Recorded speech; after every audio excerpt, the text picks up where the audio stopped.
नमस्कार. भारतामधल्या अनेक विषयातल्या कायद्यापैकी एका कायद्याची ओळख करून देण्यासाठी मी आज आलेलो आहे. म्हणजे खरं तर मला कायदा फक्त सांगायचे आहेत आणि त्यातल्या संदर्भातल्या घटना सांगायच्या आहेत. आता पुढे या कायद्याचा भंग झाला आहे की नाही याबाबत मी कोणतंही भाष्य करणार नाही. ते कायदे तज्ज्ञ त्यात बोलतील. कायदा असा आहे की भारताचा नोंदणी अधिनियम 1908 चा कायदा, त्यातलं कलम 82 मला तुम्हाला सांगायचं आहे. या कलम 82 नुसार असं लिहिलेलं आहे की एखादी मालमत्ता ज्याची नोंदणी करताना म्हणजे रजिस्ट्री करताना, आपण जी मालमत्ता खरेदी विक्री करत असतो ना, ती प्रक्रिया रजिस्ट्री करण्याची. आणि या रजिस्ट्री करण्यासाठीचे कोणकोणते नियम आहेत, कशा स्वरूपामध्ये ही रजिस्ट्री केली जावी, यासाठीचा एक कायदा आहे. 1908 चा तो कायदा आहे, ब्रिटिश कायद्याचा आहे, ज्याला भारतीय नोंदणी अधिनियम 1908 म्हणतात. या कायद्यामधलं कलम 82 आहे आणि ते 82 कलम खूप महत्वाचं आहे. तेच तुम्हाला मला सांगायचं आहे. खोटी माहिती देऊन नोंदणी केली, म्हणजे खोटी माहिती दिली नोंदणी रजिस्ट्री करताना, खोटी माहिती दिली, फॉल्स इन्फॉर्मेशन, तर नोंदणी अधिकारी, ज्याला आपण दुय्यम निबंधक, रजिस्ट्रार, सब रजिस्ट्रार असं म्हणतो, तो दुय्यम निबंधक खोटी माहिती देऊन नोंदणी करणाऱ्या व्यक्तीच्या विरोधामध्ये त्या भागाच्या पोलीस ठाण्यात फिर्याद देऊ शकतो, फसवणुकीचा गुन्हा दाखल करू शकतो. त्यात मग 420 वगैरे सारखे गुन्हे दाखल होऊ शकतात.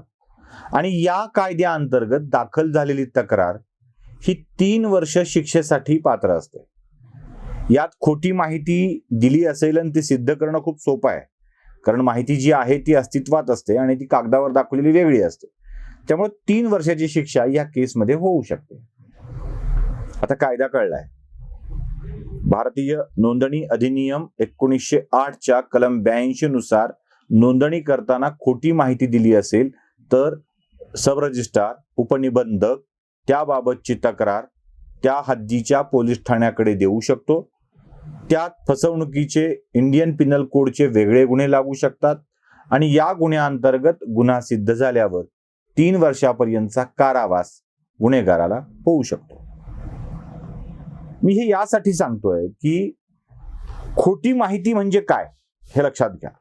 एकतर नाव खोटं देणं, पत्ता खोटं देणं, किंवा तिथे असलेल्या त्या वास्तूमध्ये किंवा त्या जागेवर असलेल्या इनमुवेबल प्रॉपर्टीचा, म्हणजे ज्या रजिस्ट्रीमध्ये एक शब्द असतो बघा, तद्दंगभूत वस्तूसह विक्री करण्याचे ठरवले आहे.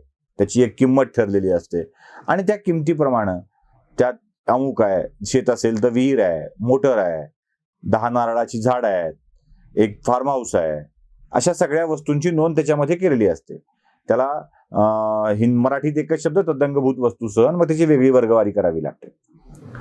यात जर काही चुकीची माहिती असेल तर ती माहिती चूक झाल्यावरती गुन्हा दाखल होऊ शकतो, शिक्षा होऊ शकते. आणखी एक महत्वाचा विषय आहे की एखादं बांधकाम करायचं असेल तिथे तर त्याची परवानगी घ्यावी लागते. म्हणजे आक्रषक कायदा जो कलम 44 आहे, त्या 44 अंतर्गत पूर्ण जमिनीचा लेआउट करून घेऊन आक्रषक करता येतं.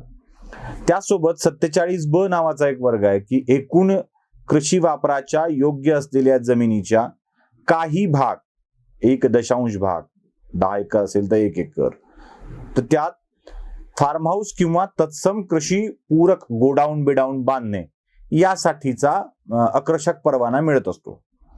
तर असा परवाना घेऊनच तिथे बांधकाम करावं लागतं. म्हणजे पूरक उद्योगासाठीचं एखादं कन्स्ट्रक्शन असेल, शेड असेल, गोडाऊन असेल, घर असेल, राहण्यासाठी, मजुरांसाठीचं, स्वतःसाठीचं घर असेल, तर या सगळ्या गोष्टीसाठीची परवानगी आवश्यक असते.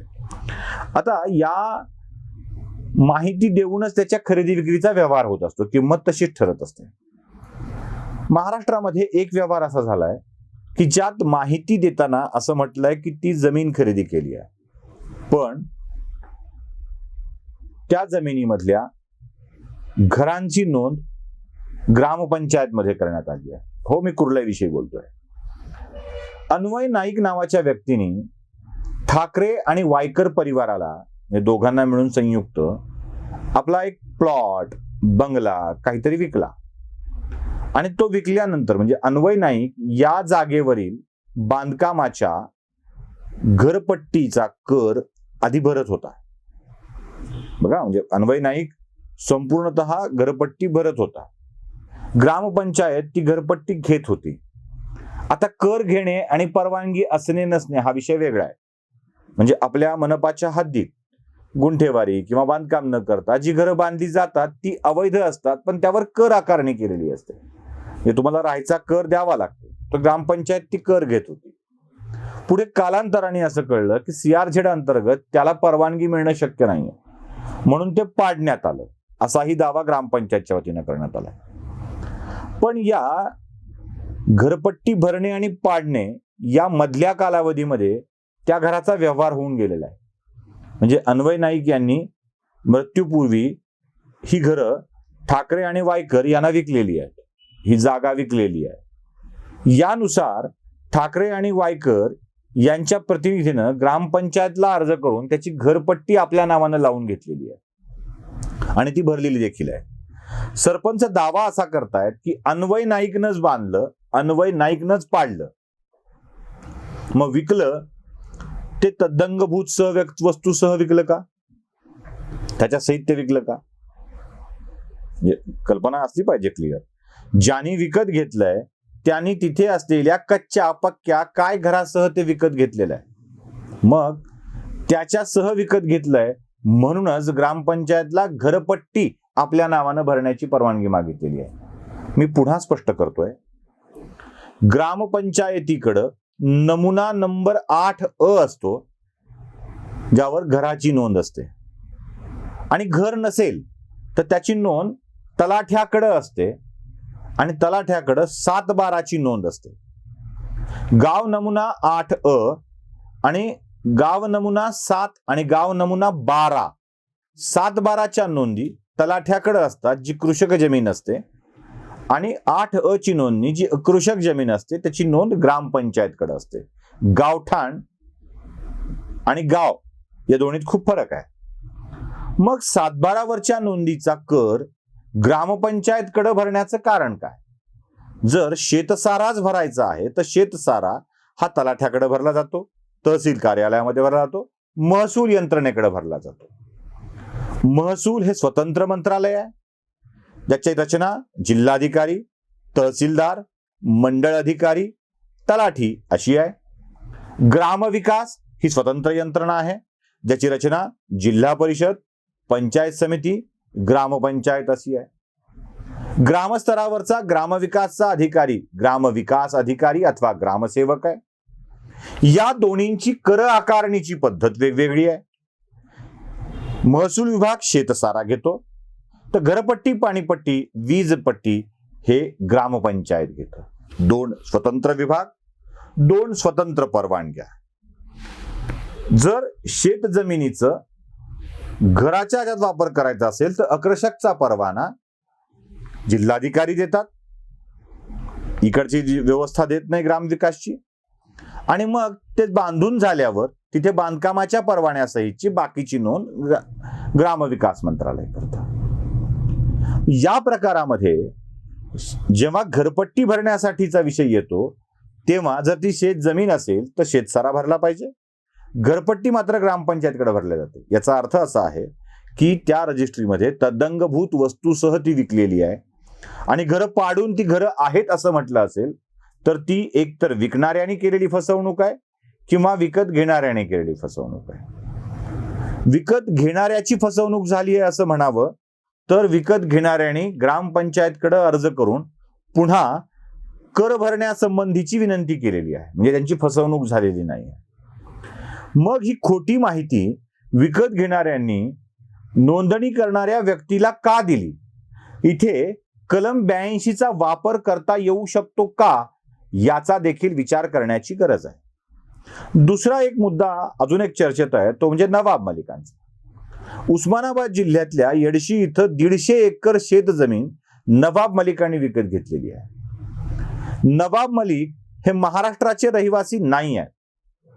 मी नागरिक हा शब्द भारताचे आहेत पण महाराष्ट्राचे रहिवासी नाही आहेत. एखाद्या व्यक्तीला शेत जमीन घ्यायची असेल शेतकरी म्हणून तर तो 15 वर्ष महाराष्ट्राचा रहिवासी असला पाहिजे. जो महाराष्ट्रीयन नाही आहे पण महाराष्ट्रात येऊन राहतो अशा व्यक्तीला 15 वर्षाचा महाराष्ट्राचा रहिवासी असलं पाहिजे.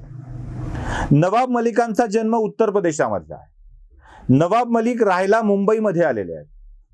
15 वर्षानंतर त्यांनी शेतजमीन मुंबईच्या आजूबाजूला घेतलेली आहे का, आणि त्याच जमिनीच्या आधारावर नवाब मलिक उस्मानाबाद मध्ये शेतजमीन घेत होते का, तीही थेट 150 एकर. हेही प्रश्न आहे. अमिताभ बच्चनला अशी शेतजमीन विकत घेताना अडचण झाली होती. शेतकरी असेल तरच शेतजमीन विकत घेता येत होती, हे लक्षात घ्या. त्यावरून नवाब मलिकला अशा स्वरूपाची जमीन घेण्याची परवानगी होती का, आणि ती रजिस्ट्री झालेली आहे का, हा एक माझा महत्वाचा प्रश्न आहे. आता या सगळ्या प्रकारामध्ये नोंदणीच्या अधिनियमांचा उल्लंघन करून जर व्यवहार होत असतील आणि त्या व्यवहारांना वैध ठरवलं जात असेल, तर याबाबतची तपासणी आणि चौकशी करण्याची गरज आहे. ठाकरे परिवार, वायकर परिवार चुकीची माहिती देऊन प्रॉपर्टी आपल्या नावावर करत होता का, हा देखील प्रश्न आहे. आणि सगळ्यात मोठा प्रश्न असा विचारला जातो की काय फरक पडतो घर असेल किंवा नसेल तर. मी त्याची 2 कारणं सांगतो. असं केव्हा करतो माणूस? एक, सातत्यानं घरपट्टी भरत राहणे. 9, 10, 11, 12, 13, 14, 15, 16 अशी घरपट्टी भरत येणे. सतत तुम्ही घरपट्टी भरत आहात, याचा अर्थ तिथे माणसांचा रहिवास आहे, तिथे घर बांधलेलं आहे. सतत बांधलेल्या म्हणजे नोंद असलेल्या घराचा पुढे जेव्हा CRZ संबंध येईल तेव्हा हा रहिवाशी वापरासाठी ऑलरेडी अनेक वर्षापासून उपयोगात असलेला प्लॉट आहे, त्यामुळे तो CRZच्या कक्षेच्या बाहेर घ्यावा अशी विनंती अनेक वर्षाच्या घरपट्टीनंतर करता येऊ शकते. आणि अनेक दिवसाचा रहिवास गृहीत धरून त्याचा उपयोग रहिवासासाठी करता येऊ शकतो. म्हणजे सतत घरपट्टी भरत कर भरत राहिलं की हे दाखवता येऊ शकतं. हे एक कारण आहे. म्हणजे पुन्हा त्याचा रिसॉर्ट करता येऊ शकतो. जो रिसॉर्टच्या विषयामध्ये मी मुद्दाम यासाठी बोलतोय की नार्वेकरांचाही रिसॉर्ट CRZच्या नियमातच तोडावा लागलाय. अनिल परबचा रिसॉर्टही असाच आहे. कोकणाच्या पट्ट्यामध्ये अनेक नेत्यांचे रिसॉर्ट आहेत, त्याच्यातून उत्पन्न चांगलं होतं. असाच काहीसा प्लॅन याबाबत होता का, याचा देखील विचार करण्याची गरज आहे. आणि दुसरी एक गोष्ट असते, म्हणजे मी त्याशी जोडत नाहीये, दुसरी एक गोष्ट अशी असते की जेव्हा एखादी प्रॉपर्टी कमी किमतीची तुम्ही विकत घेता, त्यावरती काही बांधकाम आहे वगैरे असं दाखवता आणि त्याचं मूल्य वाढवता. खरं तर मूल्य नसतं, पण जेव्हा काही अधिकारी वगैरे अशी मंडळी, भ्रष्ट मंडळी, मंत्री त्या कंत्राटदाराकडून कॅश घ्यायची असेल, पैसे घ्यायचे असतील, तर 5-10 लाखाची जमीन 4-5 करोडची म्हणून दाखवून ती विकत घेता येऊ शकते. त्यासाठी त्या जमिनीवर काही मालमत्ता दाखवणं आवश्यक असतं. त्यासाठीचे काही प्रयत्न अशी मंडळी करत असतात.